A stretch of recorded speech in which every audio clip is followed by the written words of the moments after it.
تحتها الأنهار لهم فيها ما يشاءون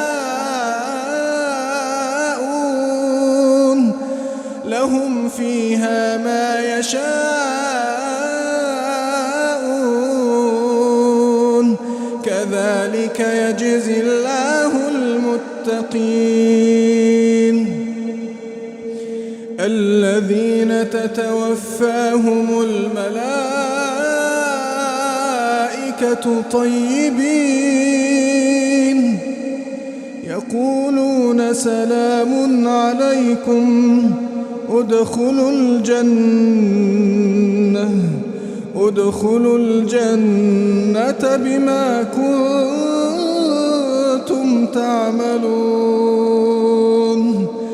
الذين تتوفاهم الملائكة طيبين يقولون سلام عليكم ادخلوا الجنة بما كنتم تعملون هل ينظرون إلا أن تأتيهم الملائكة أو يأتي أمر ربك كذلك فعل الذين من قبلهم وما ظلمهم الله ولكن كانوا أنفسهم يظلمون فأصابهم سيئات ما عملوا وحاق بهم ما كانوا به يستهزئون وقال الذين أشركوا لو شاء الله ما عبدنا من دونه من شيء نحن ولا آباؤنا ولا حرمنا من دونه من شيء كذلك فعل الذين من قبلهم فهل على الرسل إلا البلاغ المبين ولقد بعثنا في كل أمة رسولا أن اعبدوا الله واجتنبوا الطاغوت فمنهم من هدى الله ومنهم من حقت عليه الضلالة فسيروا في الأرض فانظروا كيف كان عاقبة المكذبين إن تحرص على هداهم فإن الله لا يهدي من يضل وما لهم من ناصرين وأقسموا بالله جهد أيمانهم لا يبعث الله من يموت بلى وعدا عليه حقا ولكن أكثر الناس لا يعلمون ليبين لهم الذي يختلفون فيه وليعلم الذين كفروا أنهم كانوا كاذبين إنما قولنا لشيء إذا أردناه أن نقول له كن فيكون والذين هاجروا في الله من بعد ما ظلموا لنبوئنهم في الدنيا حسنة ولأجر الآخرة أكبر لو كانوا يعلمون الذين صبروا وعلى ربهم يتوكلون وما أرسلنا من قبلك إلا رجالا نوحي إليهم فاسألوا أهل الذكر إن كنتم لا تعلمون بالبينات والزبر وأنزلنا إليك الذكر لتبين للناس ما نزل إليهم ولعلهم يتفكرون أفأمن الذين مكروا السيئات أن يخسف الله بهم الأرض أو يأتيهم العذاب من حيث لا يشعرون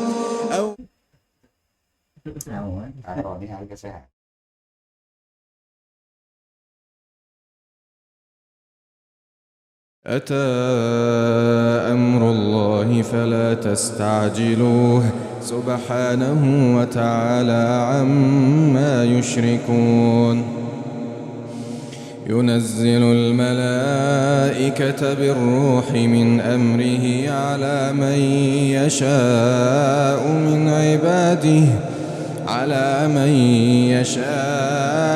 من عباده أن أنذروا أنه لا إله إلا أنا فاتقون خلق السماوات والأرض بالحق تعالى عما يشركون خلق الإنسان من نطفة فإذا هو خصيم مبين والأنعام خلقها لكم فيها دفء ومنافع ومنها تأكلون ولكم فيها جمال حين تريحون وحين تسرحون وتحمل أثقالكم إلى بلد لم تكونوا بالغيه إلا بشق الأنفس إن ربكم لرؤوف رحيم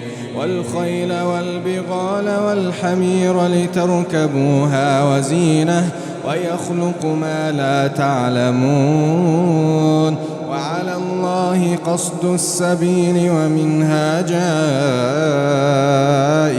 ولو شاء لهداكم أجمعين هو الذي أنزل من السماء ماء لكم منه شراب ومنه شجر فيه تسيمون ينبت لكم به الزرع والزيتون والنخيل والأعناب ومن كل الثمرات إن في ذلك لآية لقوم يتفكرون وسخر لكم الليل والنهار والشمس والقمر والنجوم مسخرات بأمره إن في ذلك لآيات لقوم يعقلون وما ذرأ لكم في الأرض مختلفا ألوانه إن في ذلك لآية لقوم يذكرون وهو الذي سخر البحر لتأكلوا منه لحما طريا وتستخرجوا منه حلية تلبسونها وترى الفلك مواخر فيه ولتبتغوا من فضله ولعلكم تشكرون وألقى في الأرض رواسي أن تميد بكم وأنهارا وسبلا لعلكم تهتدون وعلامات وبالنجم هم يهتدون أفمن يخلق كمن لا يخلق أفلا تذكرون أفمن يخلق كمن لا يخلق أفلا تذكرون وإن تعدوا نعمة الله لا تحصوها إن الله لغفور رحيم والله يعلم ما تسرون وما تعلنون والله يعلم ما تسرون وما تعلنون والذين يدعون من دون الله لا يخلقون شيئا وهم يخلقون أموات غير أحياء وما يشعرون أيان يبعثون إلهكم إله واحد فالذين لا يؤمنون بالآخرة قلوبهم منكرة وهم مستكبرون لا جرم أن الله يعلم ما يسرون وما يعلنون إنه لا يحب المستكبرين. وإذا قيل لهم ماذا أنزل ربكم قالوا أساطير الأولين ليحملوا أوزارهم كاملة يوم القيامة ومن أوزار الذين يضلونهم بغير علم ألا ساء ما يزرون قد مكر الذين من قبلهم فأتى الله بنيانهم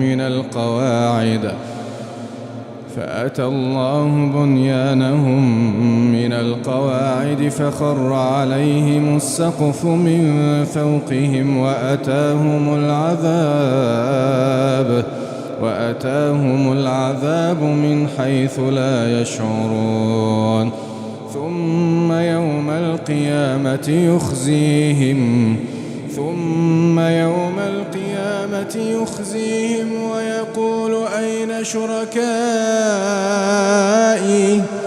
ويقول أين شركائي الذين كنتم تشاقون فيهم قال الذين أوتوا العلم إن الخزي اليوم والسوء على الكافرين الذين تتوفاهم الملائكة ظالمي أنفسهم فألقوا السلم ما كنا نعمل من سوء بلى إن الله عليم بما كنتم تعملون فادخلوا أبواب جهنم خالدين فيها فلبئس مثوى المتكبرين. وقيل للذين اتقوا ماذا أنزل ربكم قالوا خيرا للذين أحسنوا في هذه الدنيا حسنة ولدار الآخرة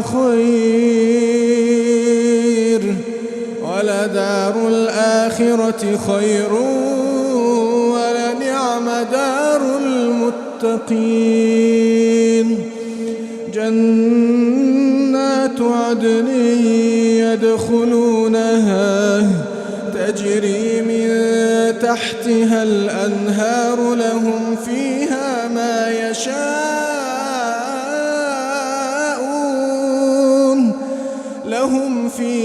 ما يشاءون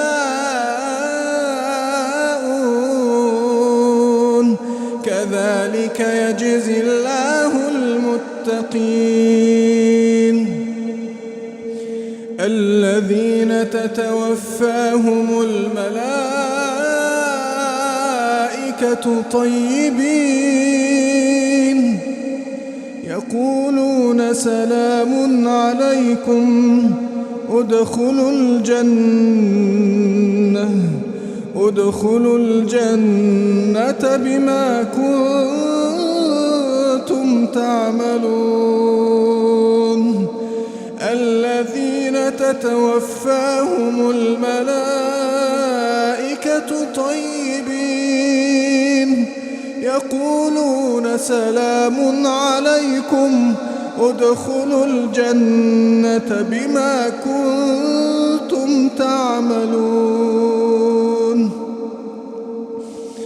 هل ينظرون إلا أن تأتيهم الملائكة أو يأتي أمر ربك كذلك فعل الذين من قبلهم وما ظلمهم الله ولكن كانوا أنفسهم يظلمون فأصابهم سيئات ما عملوا وحاق بهم ما كانوا به يستهزئون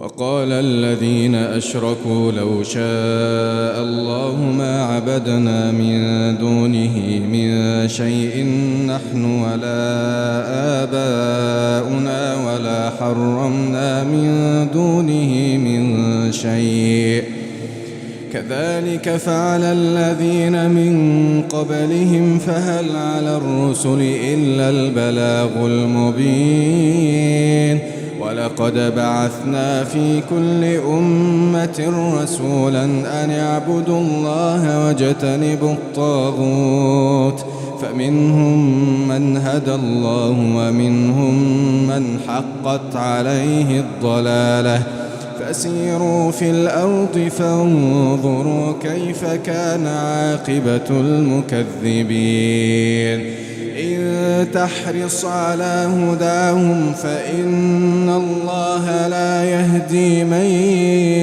يضل وما لهم من ناصرين وأقسموا بالله جهد أيمانهم لا يبعث الله من يموت بلى وعدا عليه حقا ولكن أكثر الناس لا يعلمون ليبين لهم الذي يختلفون فيه وليعلم الذين كفروا أنهم كانوا كاذبين إنما قولنا لشيء إذا أردناه أن نقول له كن فيكون والذين هاجروا في الله من بعد ما ظلموا لنبوئنهم في الدنيا حسنة ولأجر الآخرة أكبر لو كانوا يعلمون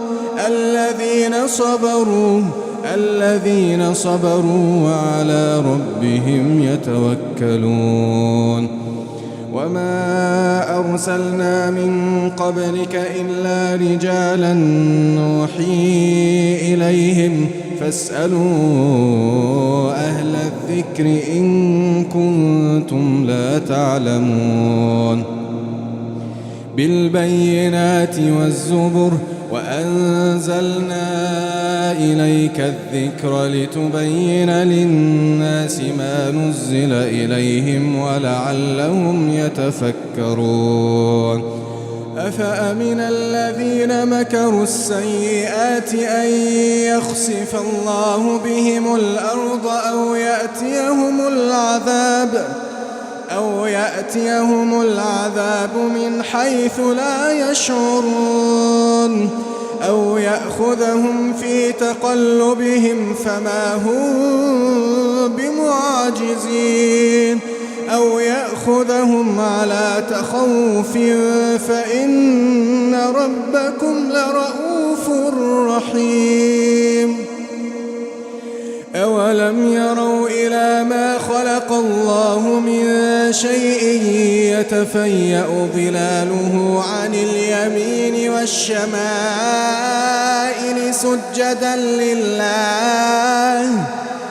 سجدا لله وهم داخرون ولله يسجد ما في السماوات وما في الأرض من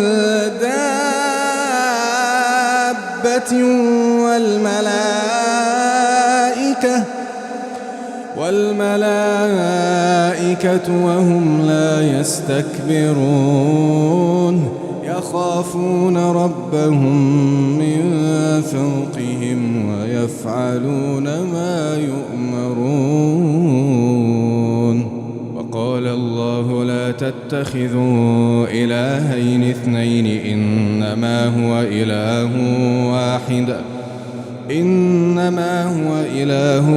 واحد فإياي فارهبون.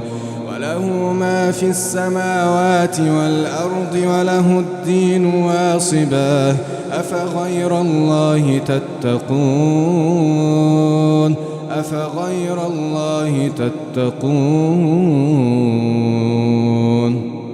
وما بكم من نعمة فمن الله ثم إذا مسكم الضر فإليه تجأرون ثم إذا كشف الضر عنكم إذا فريق منكم بربهم يشركون ليكفروا بما آتيناهم فتمتعوا فسوف تعلمون. ويجعلون لما لا يعلمون نصيبا مما رزقناهم تالله لتسألن عما كنتم تفترون. ويجعلون لله البنات سبحانه ولهم ما يشتهون. وإذا بشر أحدهم بالأنثى ظل وجهه مسودا وهو كظيم يتوارى من القوم من سوء ما بشر به أيمسكه على هون أم يدسه في التراب ألا ساء ما يحكمون. للذين لا يؤمنون بالآخرة مثل السوء ولله المثل الأعلى.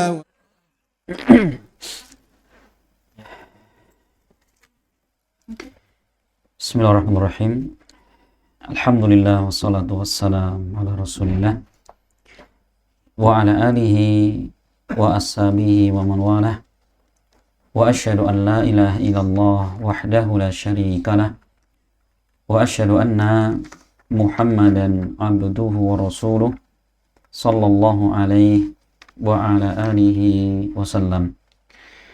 Qala Allah subhanahu wa ta'ala ya ayyuhalladzina amanu taqullaha haqqa tuqatih wa la tamutunna illa wa antum muslimun.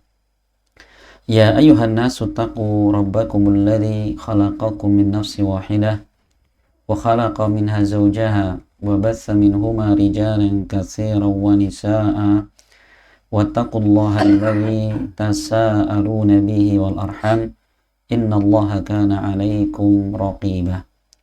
Ya ayyuhalladzina amanu taqullaha wa qulu qawlan sadida yuslih lakum a'malakum wa yaghfir lakum dhunubakum wa may yuti'illaha wa rasulahu faqad faza fawzan 'azima amma ba'd. Ikhwani fillah rahimani wa rahmakumullah, insyaallah kita akan kembali melanjutkan pembahasan kita masih di dalam kitab Lum'atul I'tiqad karya Al-Imam Ibnu Qudamah Al-Maqdisi rahimahullah. Kitab ini adalah kitab yang menjelaskan tentang pokok-pokok akidah Ahlus Sunnah, baik yang disepakati oleh para ulama dari zaman ke zaman. Ya, maka kemudian setelah menulis kitab menjelaskan tentang kewajiban seorang muslim terhadap sahabat-sahabat Nabi, kemudian beliau membuat pembahasan berikutnya, yaitu berkaitan tentang hak istri Nabi. Ya, karena istri Nabi adalah apa? Adalah pilihan Allah Subhanahu wa taala untuk apa? Mendampingi Rasul. Karena at-thayyibatu lit-thayyibin. Wanita-wanita yang baik ini dinikahi oleh siapa? Laki-laki yang terbaik, kan gitu. Nah, makanya nanti kalau kita perhatikan bagaimana ahlus sunnah ketika berkeyakinan tentang istri-istri Nabi yang mereka adalah apa? Ibunya kita, ummahatul mukminin, ya, ibu-ibunya kaum mukminin, maka bagaimana sikap seorang anak kepada ibunya, kan gitu. Ya. Maka Ibnu Qudamah mengatakan wa minas sunnah, dan di antara sunnah adalah at-taradhi an azwaji Rasulillah ummahatil mu'minin al-mutahharat al-mubarra'ati min kulli su'. Ya, termasuk sunnah Nabi adalah ridho terhadap istri-istri Rasulullah yang mereka adalah ibunya kaum mukminin. Ya, jadi sikap seorang anak kepada ibunya seperti apa? Ya, tidak akan rela ketika kemudian ibunya dicaci, apalagi ibunya difitnah, ibunya disakiti, dan gitu. Ya, mereka ibunya kaum mukminin al-mutahharat, yang disucikan Allah, al-mubarra'ati min kulli su, dan mereka dilepaskan ya dari berbagai macam keburukan. Ini apa? Sifat istri-istri Nabi. Ya. Afdaluhum Khadijah bint Khuwailid. Yang paling afdal dari istri-istri Nabi adalah Khadijah bint Khuwailid. Wa Aisyah as-Siddiqah bintu Siddiq. Ya, dan juga Aisyah, ya, wanita yang jujur, putrinya lelaki yang jujur, itu siapa? Abu Bakar Siddiq. Nah, berarti Bapak sekalian, maka dari ucapan penulis kitab di sini kita ambil faedah bahwa istri-istri Nabi adalah apa? Istri beliau di dunia dan di hari kiamat kelak. Istri Nabi adalah apa? Istri beliau di surga kelak. Gitu ya. Makanya apa? Ketika Rasulullah wafat sallallahu alaihi wasallam, maka istri-istri beliau tidak boleh dinikahi oleh seorang pun. Kenapa? Karena begitu menjadi istri Nabi, maka menjadi ibunya kaum mukminin, maka anak-anaknya tidak boleh nikah sama ibunya itu loh. Dan kemudian apa? Bahwa mantan istri Rasulullah, ya, mereka akan menjadi istri Rasul juga di dalam surganya nanti. Sehingga mereka walahunna minal hurmati wa ta'dhim ma yaliqu bihin. Ya, maka mereka memiliki kehormatan dan pengagungan yang layak bagi mereka. Gitu ya. Nah, maka Ibnu Qudamah mengatakan bahwa istri Nabi adalah apa? Istri di dunia dan di akhirat. Faman qadzafaha bima bara'allahu minhu faqad kafara billahil azim. Perhatikan kata beliau. Maka barang siapa yang menuduh istri Nabi dengan tuduhan zina, ya, dengan sesuatu yang telah Allah lepaskan tuduhan itu dari para istri Nabi.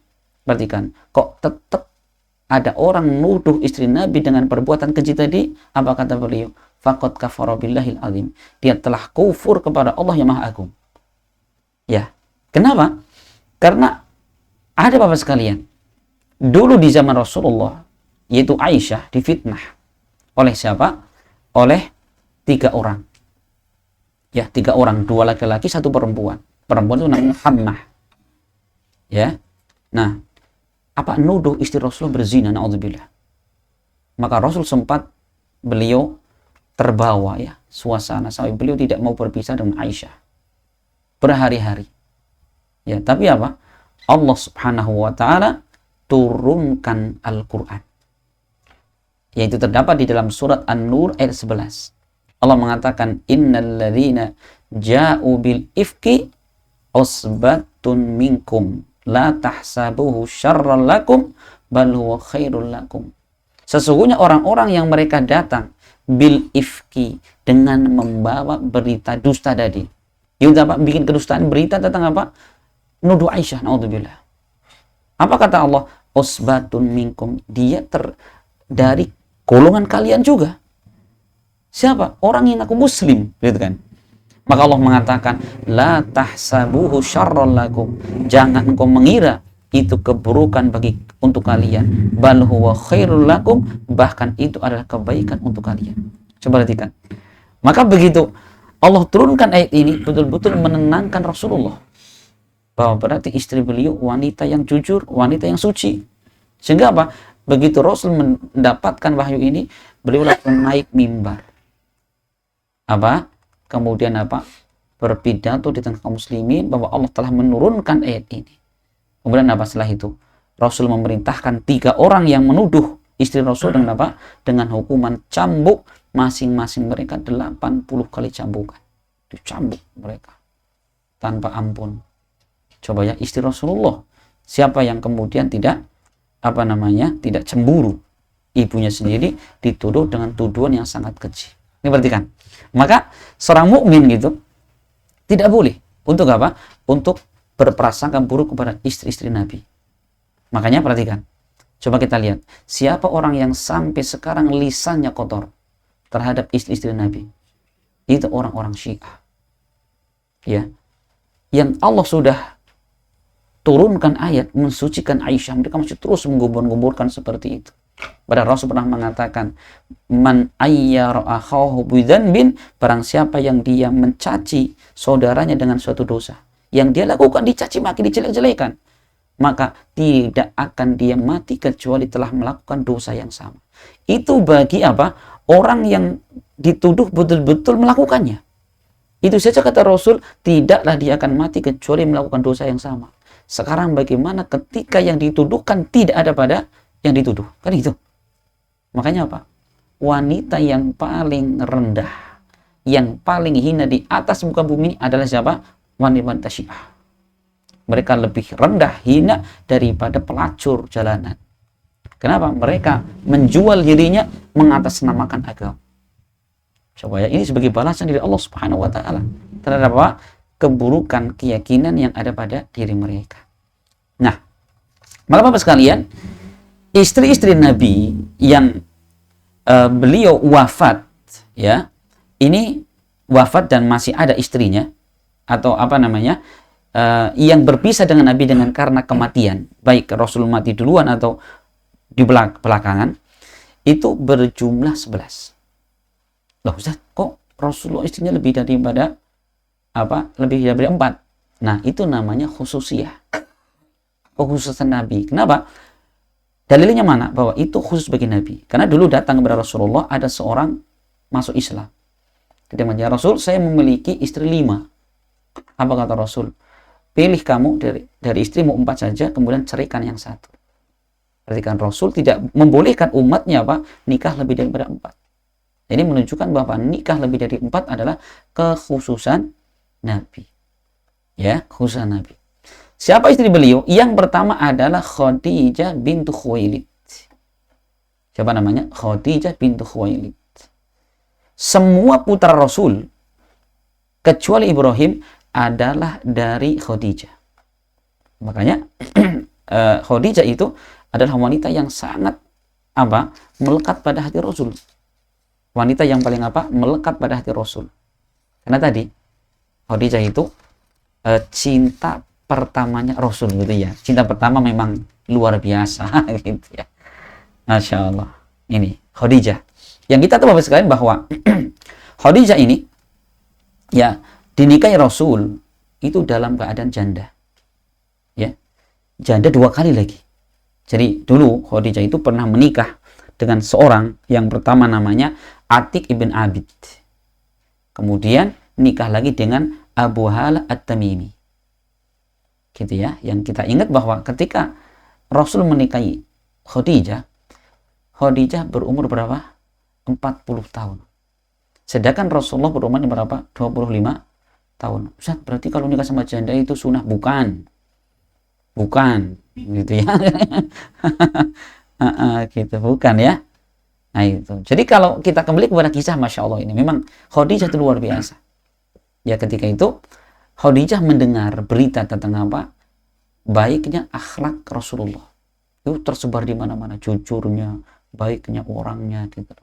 Sampai akhirnya Khadijah ini menawarkan diri ya dengan lewat orang untuk agar Rasulullah bekerja sama dengan Khadijah untuk menjualkan barangnya. Gitu ya. Dan itu berjalan.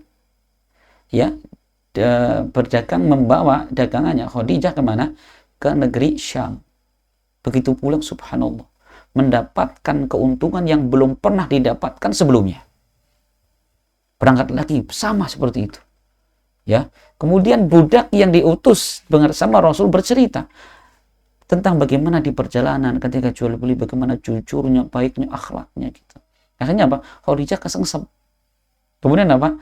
Minta kepada pamannya untuk melamarkan, maka terjadilah lamaran dan nikah dengan Rasulullah. Nah, Bapak sekalian, di antara jasa Khadijah itu, begitu menikah dengan Rasulullah, beliau membantu Nabi dengan segenap kemampuan. Harta, iya. Ya, kemudian dengan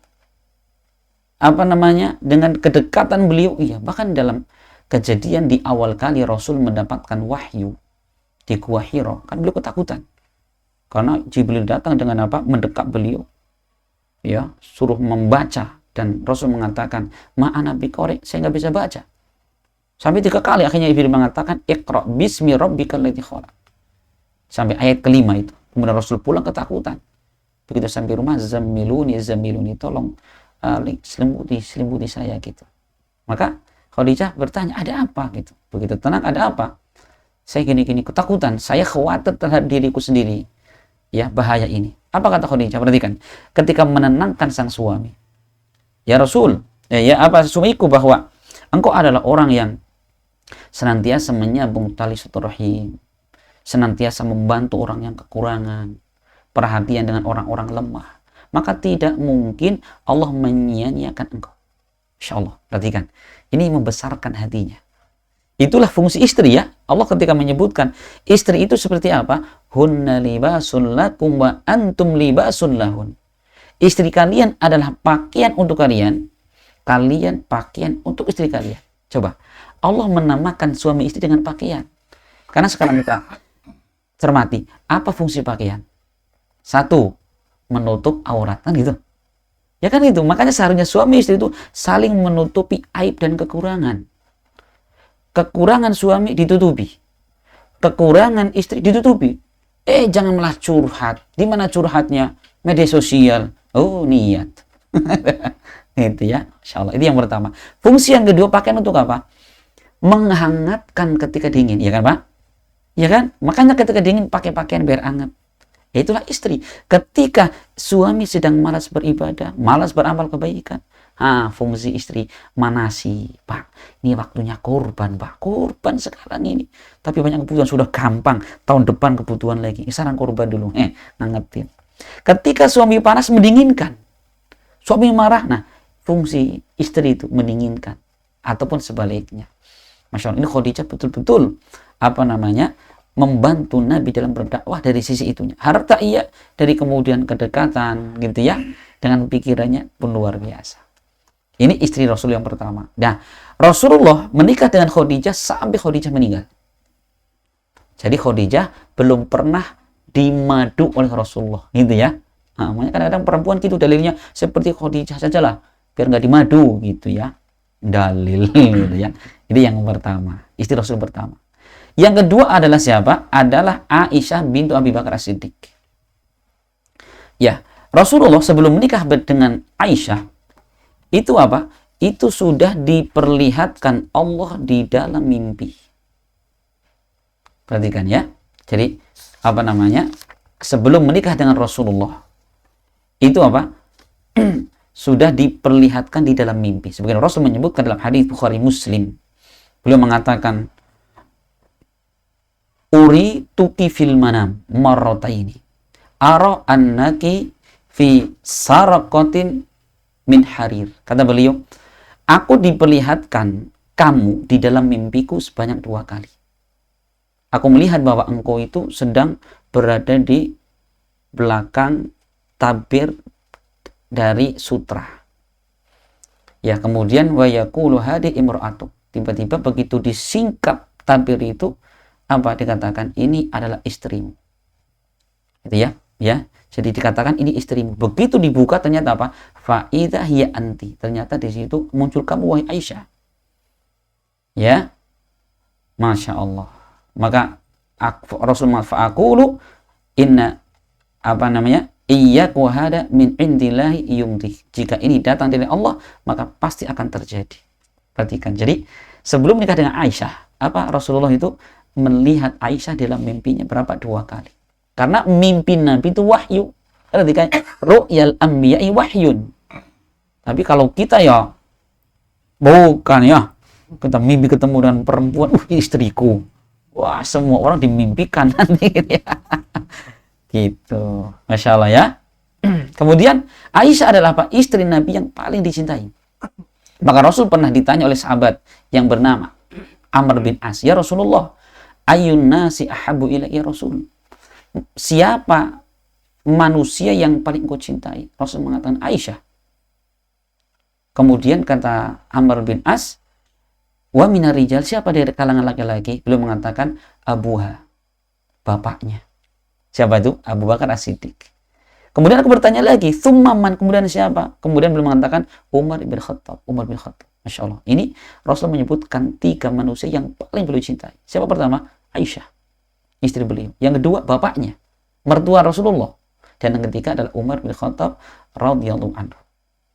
Gitu ya. Dan Rasul juga pernah berwasiat kepada Ummu Salamah. Ummu Salamah istri Rasul yang berikutnya.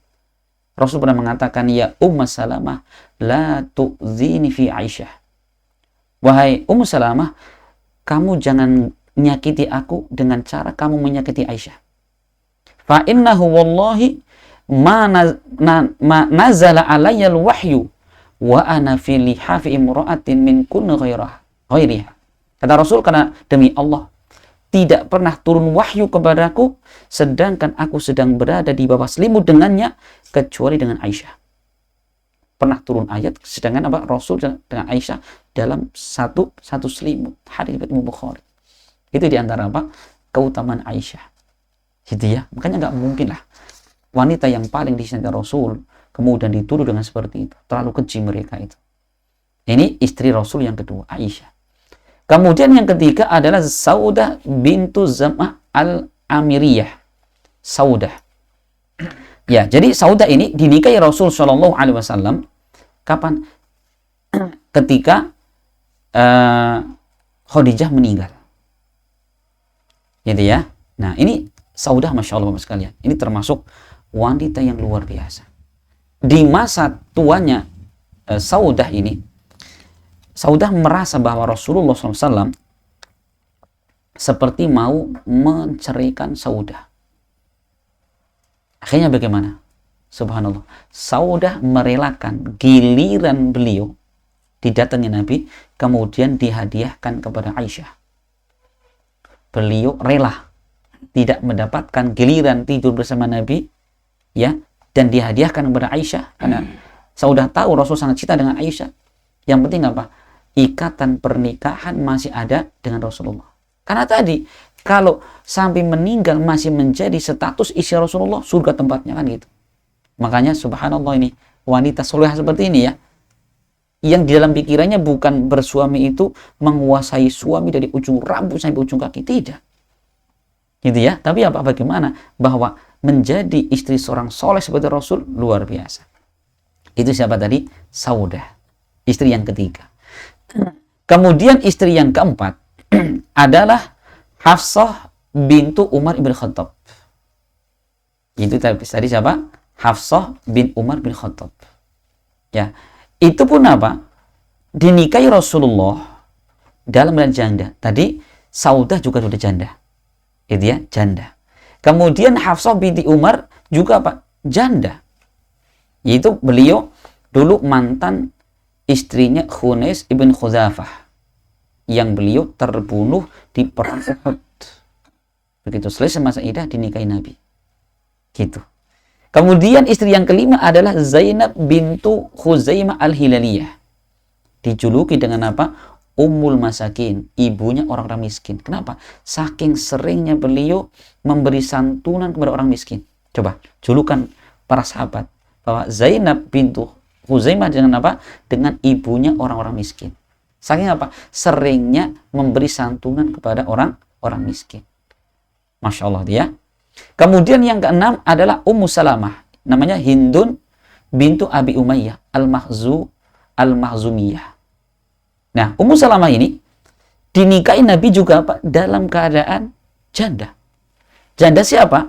Yaitu suami beliau yang bernama Abu Salamah Abdullah bin Abdul Asad. Yang kita tahu Bapak sekalian, Masya Allah, ini kisah tentang Ummu Salamah ini luar biasa ini. Jadi kisahnya ini, Pak. Tatkala Rasul memerintahkan kaum muslimin untuk berhijrah ke Habasyah, di antara keluarga yang ikut serta adalah keluarga Abu Salamah dan Ummu Salamah ini. Gitu ya, dengan hati yang sangat bersedih. Kenapa? Berpisah dengan Rasulullah tercinta. Nah, kemudian perjalanannya luar biasa, Pak. Jadi jangan kita bayangkan ya, hijrah itu seperti kita pindahan rumah. Sofanya dibawa, kasurnya dibawa, panci penyok pun dibawa gitu ya. Punya anak bebek dibawa gitu. Itu boro-boro, Pak. Hijrah itu mereka menyelamatkan jiwa dan agama. Ke Habasyah. Nah, begitu sampai ke Habasyah, itu dapat berita bahwa pembesar-pembesar musyrik Mekah sudah menjadi baik. Bahkan apa? Masuk Islam.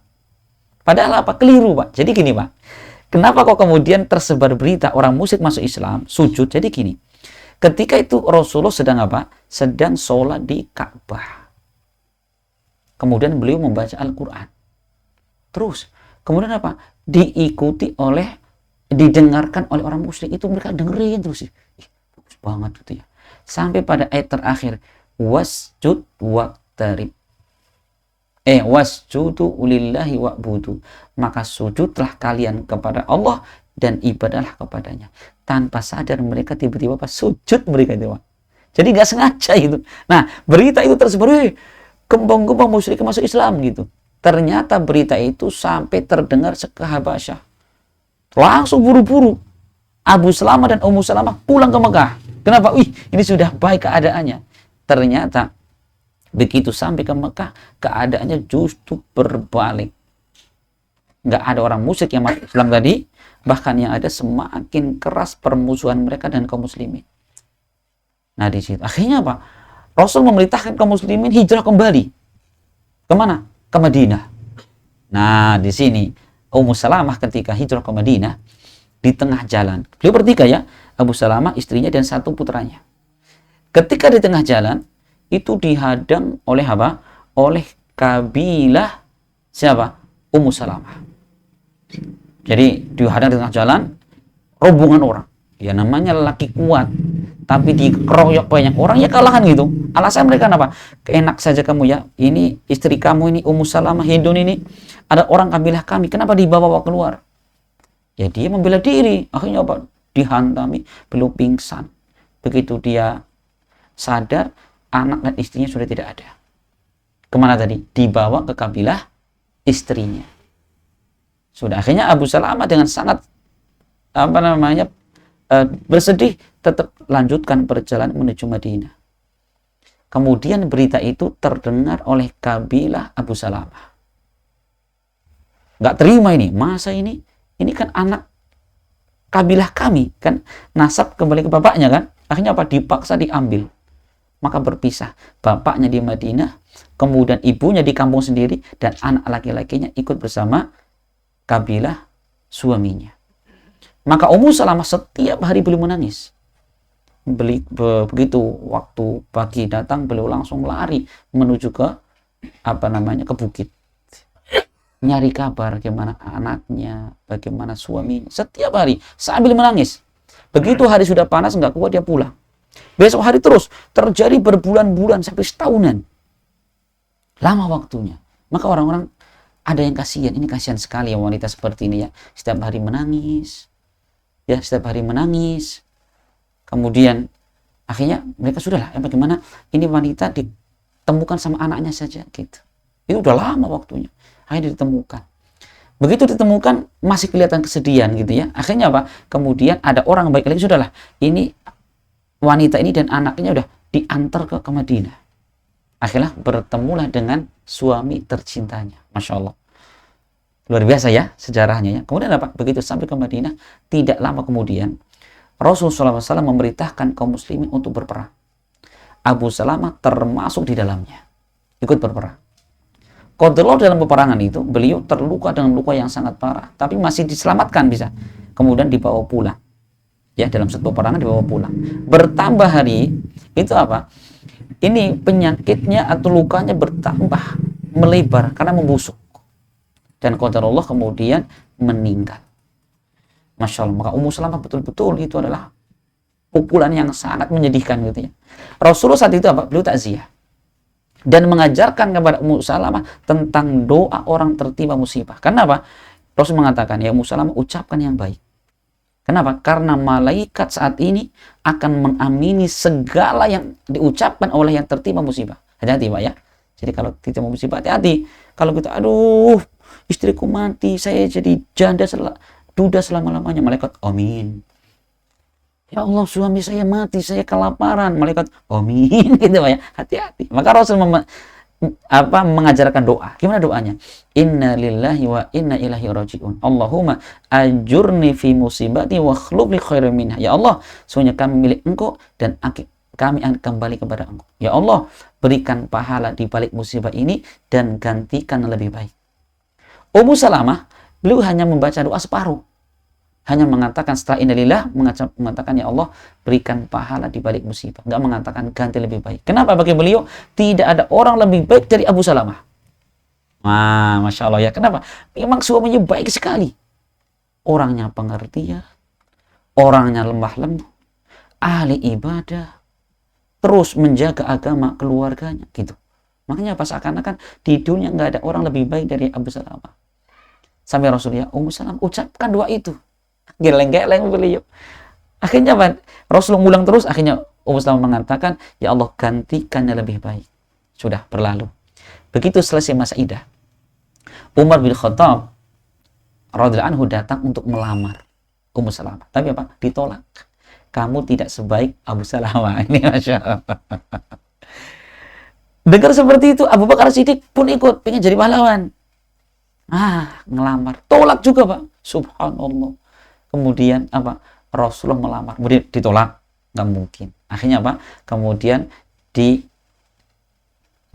oleh Rasulullah. Maka apa? Otomatis beliau menjadi seorang apa?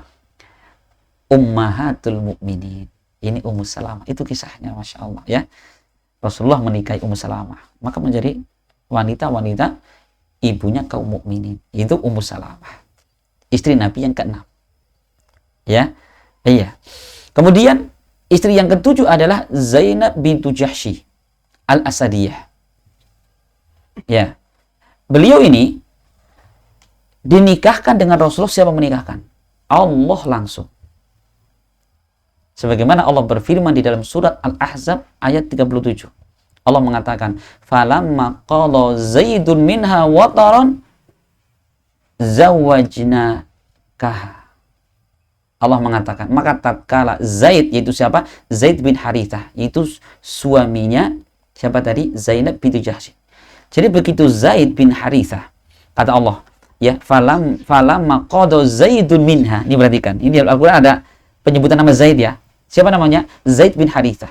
Ketika Zaid bin Harithah itu sudah qada, sudah menceraikan istrinya tadi, zawwajnaka, maka aku, kata Allah, menikahkan engkau dengan si Zainab tadi. Makanya Pak Zainab pernah membanggakan diri di hadapan istri Nabi. Kalian nikah dengan Nabi yang menikahkan keluarga kalian. Tapi aku menikah dengan Rasul yang menikahkan adalah Allah Azza wa Jalla langsung. Masya Allah. Itu ya. Iya, itu keutamaan siapa? Zainab. Keutamaan siapa? Yang namanya Zainab. Ini Masya Allah. Itu istri Rasul yang keberapa? Yang ke-7. Kemudian istri yang ke-8 adalah Juwairiyah bintul Harith Al-Khuzaiyah. Ya, itu juga janda. Juga janda. Ya, jadi kisahnya Bapak sekalian bahwa Juwairiyah ini dulunya adalah termasuk tawanan. Apa? Tawanan dari Bani Mustalik yang itu begitu perang kalah, hanya apa? Wanita-wanita anak-anaknya itu dijadikan harta rampasan perang. Nah, yang mendapatkan apa tadi? Yang mendapatkan jatah wanita ini Juwairiyah jadikan budak adalah siapa? Sabit bin Qais. Sabit bin Qais. Jadi budak-budak tawanan ini kan jadi rampasan perang ini dibagi-bagi. Nah, Sabit bin Qais mendapatkan apa? Mendapatkan tadi tawanan dijadikan budak Juwairiyah tadi. Tapi apa? Sabit bin Qais dia boleh memerdekakan Juwairiyah ini, syaratnya apa? Syaratnya jika dia membayar dengan sejumlah uang. Kemudian apa? Rasul Shallallahu Alaihi Wasallam kemudian beliau yang apa? Membebaskan itu dibayar kepada Zaid Sabit bin Qais. Kemudian apa? Setelah itu apa? Si Juwairiyah merdeka. Habis merdeka apa? Kemudian dinikahi Nabi. Perhatikan. Begitu Juwairiyah dinikahi Nabi, sahabat pada dengar. Akhirnya apa? Para sahabat, Masya Allah, ini dalam rangka memuliakan istri Nabi. Diperhatikan ini. Akhirnya apa? Para sahabat Nabi ini mereka memerdekakan 100 orang dari kerabatnya Juwairiyah yang tadinya jadi tawanan perang, jadi budak, dimerdekakan cuma-cuma. Maka disebutkan para ulama ini diantara keberkahan Juwairiyah. Beliau dinikahi Nabi, akhirnya apa? 100 keluarga beliau dimerdekakan tanpa syarat. Masya Allah, ini Juwairiyah ya. Kenapa tadi? Karena para sahabat Nabi betul-betul memuliakan istri Nabi. Gitu ya. Masa istri Nabi keluarganya dijadikan budak? Masya Allah. Itu Juwairiyah. Kemudian istri yang ke-9 adalah Ummu Habibah Ramlah bintu Abi Sufyan. Itu ya. Itu nomor 9. Kemudian yang 10 adalah Safiyah bintu Huyai ibn Akhtab. Gitu ya. Itu juga janda yang disebutkan para ulama tarikh bahwa Safiyah bintu Huyai adalah wanita tercantik yang ada di dunia ini. Masya Allah, itu diperistri oleh Nabi. Ya, yang saat itu bahwa Safiyah ini beliau juga beliau seorang budak. Kemudian Rasul memerdekakan budak itu dan memerdekakan budak itu sebagai maharnya sekalian. Istri yang keberapa? Ke-10. Kemudian yang ke-11 atau terakhir yaitu Maimunah bintul Harith al-Hilaliyah. Ya, beliau juga janda. Janda dua kali janda. Masya Allah. Perhatikan ya, ada berapa istri Rasulullah? Ada 11. Nah, dari 11 istri Nabi ya, yang wafat terlebih dahulu daripada Rasulullah itu 2. Siapa tadi? Khadijah dan Zainab bintu Khuzaimah. Jadi Rasul mengalami wafat istri beliau tadi. Berapa? 2. Kemudian dari istri Nabi itu, ini yang tercatat 11 ya, yang istri sah itu. Tapi ternyata ada 2 istri Rasul ya, yang ini belum sempat disentuh oleh Nabi. Jadi sebelum jadi akad selesai langsung diceraikan. Yaitu siapa? Ada 2. Yang pertama adalah Asma bintu Nu'man Al-Kindiyah. Yang di sini begitu Rasul menikahinya kemudian menceraikannya. Yang para ulama khilaf apa sebab diceraikannya. Ada yang mengatakan karena ada cacat pada fisiknya dan lain sebagainya. Adapun yang kedua yaitu Umaymah bintu Nu'man atau dikenal dengan bintul Jaun, yaitu seorang wanita begitu dinikahi Nabi sudah akad nikah, Rasul masuk ke kamar, ternyata wanita itu mengatakan, a'udzu billahi minka, aku berlindung kepada Allah dari engkau ya Muhammad. Coba ya, membawa nama Allah untuk berlindung kepada dari Rasulullah. Coba perhatikan. Maka kemudian Rasul mengatakan, al-hiki bi ahlik, sudah kamu pulang ke keluargamu. Ini perhatikan. Itu namanya apa? Itu namanya talak dengan sir. Ya. Dengan kinayah. Kalimat talak tapi dengan tidak sorry, tidak jelas. Kalau jelas kan saya ceraikan kamu gitu. Tapi bahasanya sekarang saya pulangkan kamu, silahkan kamu pulang ke keluargamu. Hati-hati. Itu termasuk apa? Itu termasuk kalimat talak. Syaratnya apa? Syaratnya jika dengan niat. Perhatikan. Jadi lafaz cerai kata para ulama ada dua. Ada lafaz sorry, kamu saya ceraikan. kamu sekarang sudah nggak ada ikatan nikah sama saya, itu cerai. Itu kalimat cerai. Atau yang kedua dengan lafadz kinayah. Contohnya, sudah, kamu sekarang pulang ke keluargamu. Nah, di situ apakah terjatuh cerai atau tidak? Nah, di situ kata para ulama mengatakan tergantung niatnya. Jika dia mengucapkan kamu pulang, maksudnya cerai ya, cerai. Tapi kalau misalkan ini orang berantem terus di rumah itu loh, sudah, kamu pulang dulu sana di rumah orang tuamu. Niatnya apa? Ya biar saling menenangkan diri lah ya.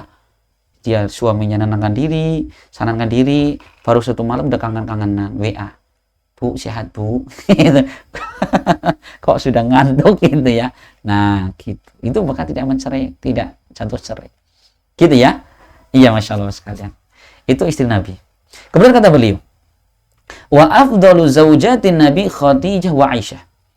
Dan istri Nabi yang paling afdal adalah Khadijah dan Aisyah. Para ulama khilaf, mana lebih afdal, Aisyah atau Khadijah? Kata Ibnu Qudamah, walikulli minhuma maziyatun anal ukhra. Dan setiap dari Aisyah dan Khadijah, mereka memiliki apa? Kekhususan daripada yang lain. Maka Aisyah punya kekhususan, atau Khadijah punya kekhususan. Apa kekhususan Khadijah itu? Keutamaannya, yaitu fi awal Islam, yaitu beliau termasuk orang pertama yang masuk Islam, yang Aisyah tidak memiliki keutamaan ini. Tetapi Aisyah punya keutamaan berupa apa? Berupa keilmuan, dan beliau menyebarkan ilmu. Dan kemudian apa? Allah juga mensucikan Aisyah. Ya, ini yang tidak banyak didapati pada Khadijah. Makanya bagaimana kalau seperti itu? Mana lebih afdal? Aisyah punya keutamaan, Khadijah punya keutamaan. Gitu. Masya Allah ya. Wallahu a'lam bishawab. Jadi ini Bapak sekalian, Masya Allah. Ini tentang apa? Tentang kewajiban kita kepada istri Nabi. Kemudian kata beliau, qadfu Aisyah bima bara'allahu minhu kufrun. Beliau mengatakan, ya, menuduh Aisyah dengan perbuatan na'udzubillah zina tadi, yang Allah sudah mensucikan beliau, tetap menuduh, itu adalah kekufuran. Kenapa? Li'annahu takdzibun lil Qur'an. Karena dia telah mendustakan Al-Quran. Wa fi qadfi ghairiha min ummahatil mu'minin. Adapun kalau menuduh selain Aisyah dari istri-istri Nabi, maka ada dua pendapat di kalangan para ulama. Pendapat yang paling kuat, kata beliau, itu adalah kekufuran. Menuduh istri Nabi dengan zina, walaupun selain Aisyah, itu adalah kekufuran. Kenapa? Li'annahu qadhun fin Nabi. Karena itu adalah celaan terhadap Nabi. Ya, fa innal khabithati lil khabithin. Karena wanita yang jelek untuk lelaki yang jelek. Rasul manusia yang paling mulia, mana mungkin Allah berikan wanita yang jelek? Gitu kan? Ini. Masya Allah, ada dua alasan kenapa seorang yang dia menuduh istri Nabi selain Aisyah dengan zina termasuk kekufuran tadi, karena ini termasuk celaan kepada Nabi. Kenapa? Allah hanya memberikan kepada wanita-wanita yang baik dengan laki-laki yang baik. Wallahu a'lam bishawab. Gitu ya. Ini Bapak sekalian penjelasan singkat tentang apa? Tentang hak-hak istri Nabi dan kewajiban kita sebagai umatnya terhadap para istri Nabi. Semoga bermanfaat dan semoga Allah Subhanahu wa taala menjadikan ilmu yang kita pelajari adalah ilmu yang semakin menguatkan iman dan ketakwaan kita kepada Allah. Amin. Subhanakallahumma bihamdik asyhadu an la ilaha illa anta astaghfiruka wa atubu ilaik. Assalamualaikum warahmatullahi wabarakatuh.